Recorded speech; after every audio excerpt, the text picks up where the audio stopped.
Crash migraine নিয়ে আজকে কিছু কথা বলবো এবং নাম শুনে কিছুটা বোঝা যাচ্ছে এটাতে তীব্র মাথা ব্যথা হয়। আমরা জানি যে মাইগ্রেনের মাথা ব্যথা খুব বেশি তীব্র হয় এবং ক্র্যাশ মাইগ্রেনেও কিন্তু অনেক বেশি মাথা ব্যথা হয় এবং রোগীরা খুবই কষ্ট পান। যা ক্র্যাশ মাইগ্রেনের প্রচুর রোগী আমাদের দেশে পাওয়া যায় এবং অনেকে বলেন যে এত বেশি মাথা ব্যথা হয়।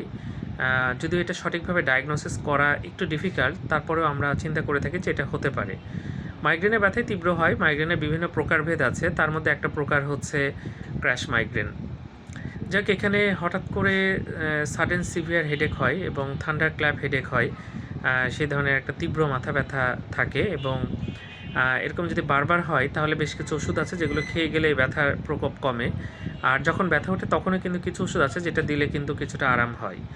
এখানে এত বেশি মাথা ব্যথা থাকে, সঠিক চিকিৎসা না হলে কিন্তু রোগীরা বেশ ভালোই কষ্ট পায় এবং এর ফলে কিন্তু দেখা যাচ্ছে নানা রকম অপচিকিৎসারও শিকার হন। সেটা হতে দেওয়া যাবে না। এরকম হলে, তীব্র মাথা ব্যথা হলে অবশ্যই দ্রুত একজন নিউরোলজিস্ট দেখাবেন। নিশ্চয়ই আপনি এটার সমাধান পাবেন।